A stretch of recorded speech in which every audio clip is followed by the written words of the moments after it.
Hi, welcome to the NAXSA podcast. I'm James McRae, Communications Committee Chair. What is NAXSA? NAXSA stands for the North American Excavation Shoring Association. The industry organization was created to promote the safe and efficient use of excavating shoring practices. NAXSA includes shoring manufacturers, engineers, and shoring rental and distribution companies. All these groups share the common goal of maintaining safety in the excavation shoring industry, hopefully resulting in zero deaths and injuries due to trench cave-ins and other excavation safety issues. Today, we are delighted to have as our guest Dan Hawkins. Dan is the Technical Rescue Ladder Battalion Chief for Renton Regional Fire Authority and has been with Renton Fire for 17 years. Over his career, he has held various rescue certifications and has a bachelor's degree in fire administration.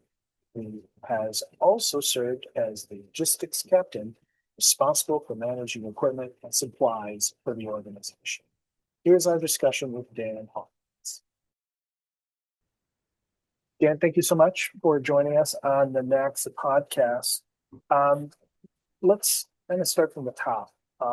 When you come out to a trench response with your technical rescue team, what are you looking at? How are you trying to size up the trench? Well, one of the first things that we're going to try to figure out is kind of like, what is the trench anatomy, right? And so there's a lot of, I guess, factors that go into that. To start with, what's the shape of the trench, right? Is it a straight line? Is it a T? Is it an L? And then obviously the size of it, right? How long is it? Which isn't super important, but more important is how wide and how deep is it?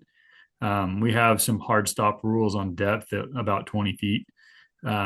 So, for us, it's one of those things where you walk up to it and you're kind of guessing until you get the tape measures out, right?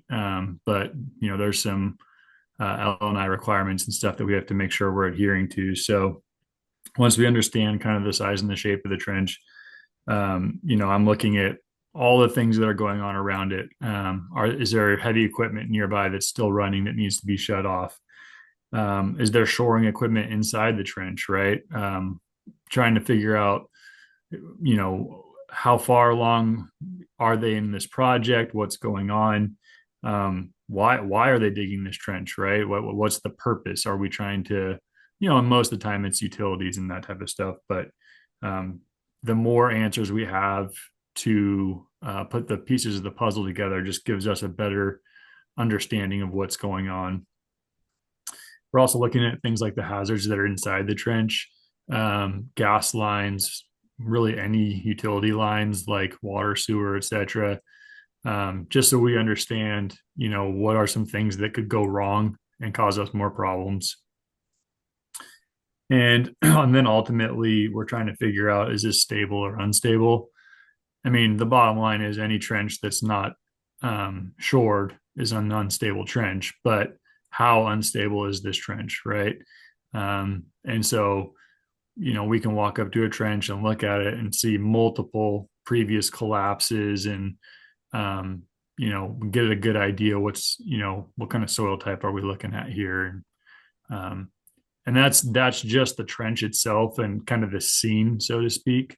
How often when you pull up to a trench response, do you already find somebody in the trench trying to, extract the victims? That might be coworker. It might have already been an emergency responder. How do you handle that when you first get there and see that, okay, I got to get some people out of the way? Yeah. So just to be very clear, this is a very infrequent event in general. And so, so there's guys that are trench rescue technicians for 30 years and never go to a call, right? And really that's our goal, right? Right. We don't really want these to happen, but we understand that they can. So, but of the, the ones that I'm aware of, so the major one that I was on and some others that have happened, within our kind of local area, there's almost always somebody in the trench. We call them a would-be rescuer. And you're exactly right. It's, somebody they work with. Oftentimes these companies are, if they're companies, they're small companies, they're family owned. Um, one of this big trench fatality that I was on, it was exactly that, right? It was brothers and cousins, and it's nobody, nobody cares more about the person in that trench than the people that are there with them when it happens, right? So you understand why they have a drive to go down in there. And then, yeah, the other part of it is would-be rescuers could be anybody who's a passerby. In our area, the police department is almost always first on scene to everything because they're out in their cars and they're driving around. And so on our particular trench, there was a coworker who was a family member and a police officer. The coworker was trying to dig the victim out, and the police officer was down there, I guess, trying to help or check on the person. So our first order of business is to ask those people or order those people out of the trench, right? Trenches are already dangerous and they're complicated when you have to extricate somebody from one. The last thing we need to do is make the problem worse. And it's hard, right? It's extremely difficult. And so, it's definitely probably one of the highest pressures of a trench call is telling somebody they have to leave somebody they care about behind. So when you guys jump into action, are there things that you always do, regardless of what the site conditions are after your assessment? Are there things that you always are going to do to get prepared to the actual excavation and shoring? We train for obviously all different kinds of trench rescues, but by and large, in my opinion, most of them are somewhat similar, or they have a lot of common traits, I guess. And so, yeah, we pretty much have like a standard course of action that we get trained on over and over and over again. That we rep it, we practice it. The first course of action is what we call isolate, deny entry, right? So we try to create a safe area. We will start setting up what we call ladder bridges. And essentially it's a platform for us to stand on so that we can be near the trench without possibly having a collapse that sucks us into it. So we set up ladder bridging. We try to do air monitoring in the trench, right? So we have like hazmat meters and stuff that we put on ropes, and we are taking air samples, as we approach the trench, and as we, we'll lower it down into the trench to see what the atmosphere is. There's natural gas and all kinds of stuff that can settle in those low spots. We'll spray paint like a perimeter kind of around, around the trench, just like, hey, nobody is allowed in here unless they are like actively working on the trench rescue. We have what we call kind of like mission creep, right? Where everybody wants to help and they start getting a little closer and a little closer and then next thing you know, you've got a bunch of people more or less in the way, but also putting themselves and others at risk. So those are kind of like our initial actions we're going to take on every trench. Obviously, if, like I said, if there's a power equipment that's running, we ask that, the operator shut it off. We try to take the keys, right? And, try to make sure that there's no, if it's in an area with high traffic, we're trying to get police to shut down the streets and divert traffic away. So those are always kind of like our initial first in things. The way I've always understood it was you have one set of procedures if it is a rescue. In other words, you have a victim is still alive, has a pulse and so forth. Or you have another set of procedures if it's a body recovery. Mm-hmm. How do you make that determination? Where does that break? When does that decision happen? Okay, we need to do this because we got a guy that needs to get out the door now, or it's a recovery. So our safety is paramount. Yeah. Yeah, it's a tough decision to make, honestly. We we will basically try to determine, okay, when was the last person known? If they're buried, when were they last not buried? How long have they been buried for? Um, and I wish it was black and white, but it really isn't. It's more of how long have they been buried? How long is it going to take us to get them out of there? Um, what information do we have to go off of to try to determine if we have an opportunity to save this person, right? Um, it's different if they're buried up to their waist and they're awake and talking to you, versus if you can't even see them, right? And so ultimately we kind of use like a risk management strategy, right? We'll risk a lot to save a savable life. We will risk a little to save people that may or may not be savable, and we won't risk anything for somebody who's not savable, right? And it's really difficult to make that determination. Sometimes on the trench fatality that I was a part of, it was a decision that honestly stuck with me for a long time because I walked up and the person had been buried for we don't know how long, but probably 20 minutes. Um, they had the family member had kind of dug them out to where I could see their upper body. And thankfully, although not thankfully, there was a police officer in the trench, which we would never ever want anybody to go in the trench, but he was already in there and he was able to report to me that the patient didn't have a pulse. Okay. Um, and so that made my decision easier, but not easy, right? Right. Just because your heart stops beating doesn't mean you can't be revived, right? But the fact that this person had been buried for, we don't know how long, but guesstimating 20 minutes, there was no pulse.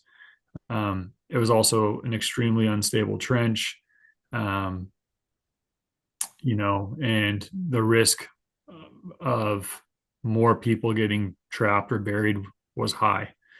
And so at that point, we had to make the decision. I had to make the decision, right, that this was going to be a recovery and not a rescue. Um, and, I mean, the truth of the matter is it sticks with you for a while. You wonder, right? Even after the whole thing is said and done, you wonder, but you have to just trust your training and trust that, that you did I looked at it like, well, I wasn't able to save that individual. I was able to make sure that his family member and that police officer, I saved them from becoming victims as well, right? Right. Um, Yeah. so yeah, So eventually you can put together a shoring plan. You have an unstable trench, whether it's recovery or not. And are there things that you are always going to put in place with that shoring plan? Or are there factors that might change a little bit in terms of shoring, again, depending on the condition that you find the trench when you are down? so where I work in King County, South King County, our technical rescue system is kind of a regional effort. And so all firefighters have an awareness level of training. And then we have squads, is what we call them. They have a second tier of training. They're called operations. And then our highest level of training is our technicians. They work on heavy rescues, is what they're called. So our people on the heavy rescues are the ones that are the technicians, and they're getting the tape measures out and looking at the soil, and they are making the decisions. They're down in the trench. They're making the decisions on, what's our spacing going to be, and are we going to, how much shoring are we going to put in? And obviously, there's, we make some assumptions on worst case scenarios as far as, spacing of things. And we play it very conservatively. But yeah, there's a lot of factors. I mean, obviously, if it's a rescue, then we're willing to maybe use a little less shoring than we would, given the element of time, right? Mhm.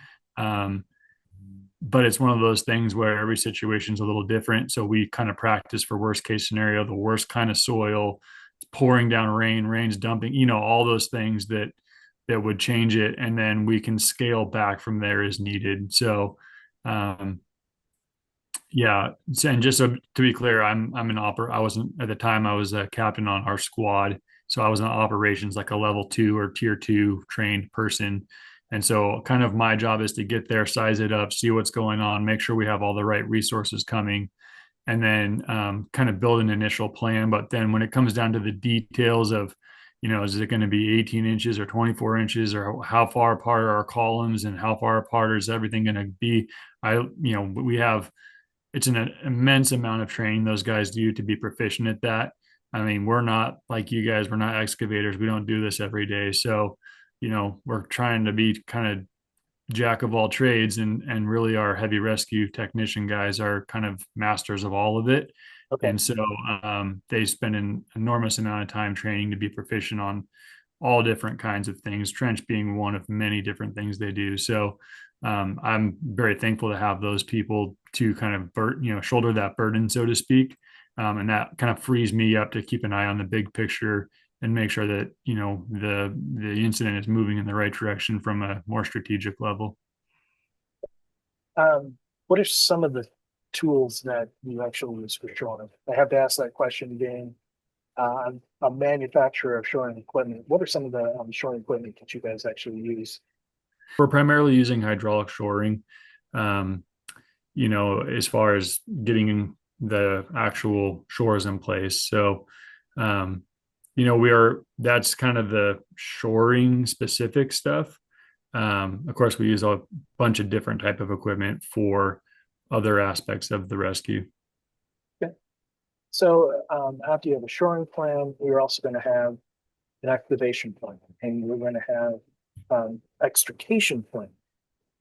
What is the difference between the excavation and the extrication of your victim? So basically, the difference between extrication and excavation is when we go to these, somebody's buried, and the amount of work it takes to dig somebody out by hand is cannot be understated. It is extremely difficult. So essentially, we show up, we start doing our outer stuff and putting up ladder bridges and doing perimeters. And then when the rescue gets there with the technicians, they're installing the shores. That's basically giving us safe access. We can put our ladders and stuff in there to get down. And now that we're down into the trench safely, now we have to dig this person out. Obviously, the tightness or the lack of elbow room, you can't have a full size shovel down in there. This trench was like 2 feet wide, maybe. Oh, Yeah. So, we had to get little, like those little fold up kind of like military shovels or like garden shovels, basically, right? yeah. It was the only thing we had room to use in.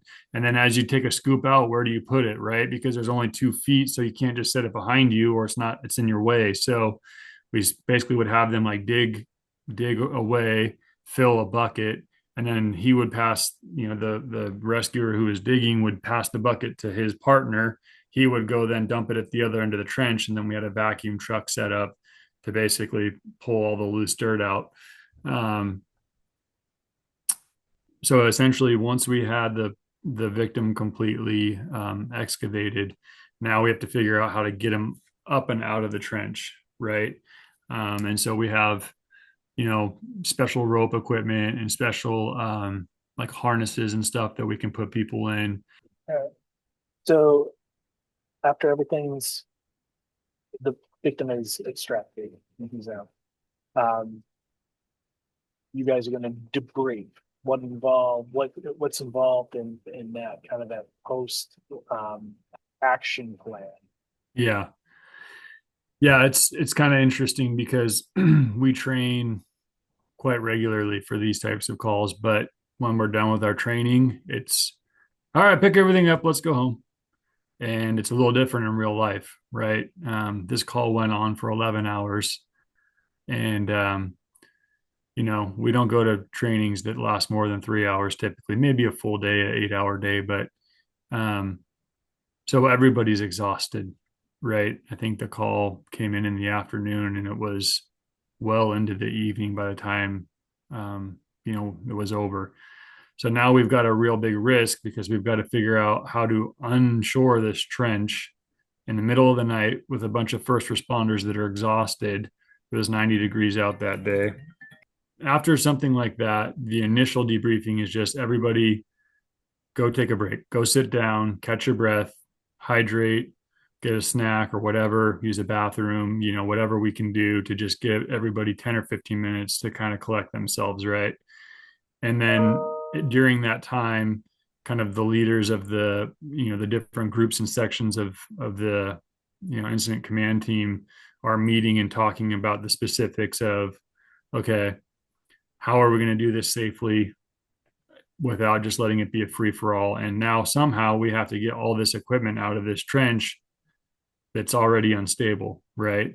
Um, so we're just very diligent about it, making sure that people have very specific assignments, making sure that they understand what their role is and kind of that they need to stay in their lane. At that point, the time element is removed, right? We can go as slow as we need to.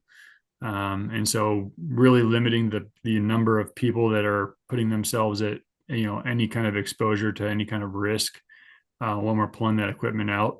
And honestly, there's part of the equation is if we're taking the last piece of equipment out and we drop it, it's gone, right? We're not going to reshore the whole trench or send somebody up in there to go get it. So having people that were very familiar with, how do we safely remove this equipment without, tying the rope around it the wrong way so it comes apart and falls into the trench, right? And it's basically gone forever. So that's kind of the demobilization plan and kind of the debrief.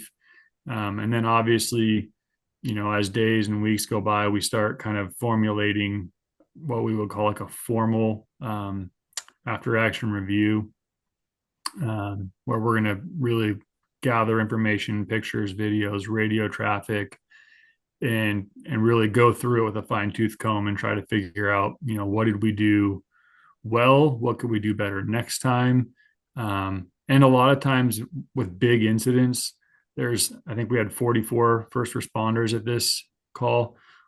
And a lot of those people, they weren't in the action necessarily. Or maybe they had a very specific role in one area of it. And they don't know what's going on in the rest of the incident. So naturally, there's a bunch of questions, right? And so it kind of gives us an opportunity to let everybody who was there kind of have a mental debrief of like, oh, okay, now I can understand why this was happening or that wasn't happening or whatever. So, and again, every incident is different. The one you mentioned with 11 hours.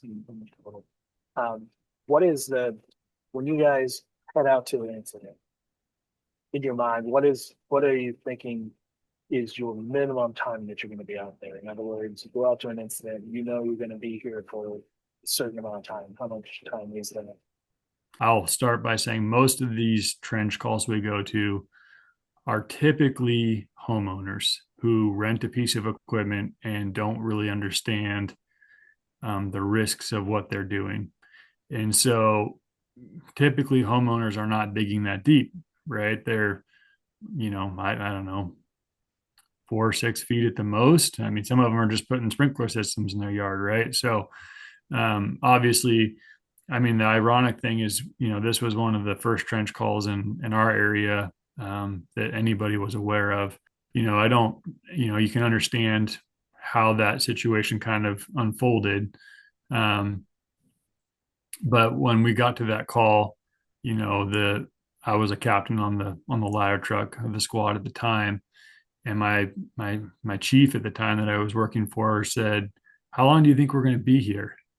And I looked at him and I said, "I don't know, but it's going to be more than 5 hours. I can tell you that." Because, the biggest trenches we had ever kind of trained on were at least 3 to 4 hours or roughly 3 to 4 hours for the biggest, most deepest trenches we'd ever worked on. in training, and this was twice as deep, right? So, I mean, the guy, like I said, was buried to his waist at 18 and a half, 19 feet. So I'm sure when they were doing the sewer, they had finished the job.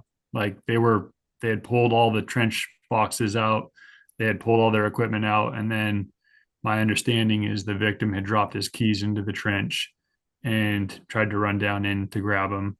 And, you know, as fate would have it, there was a collapse while he was down there retrieving his keys, or maybe it was his phone. Either way.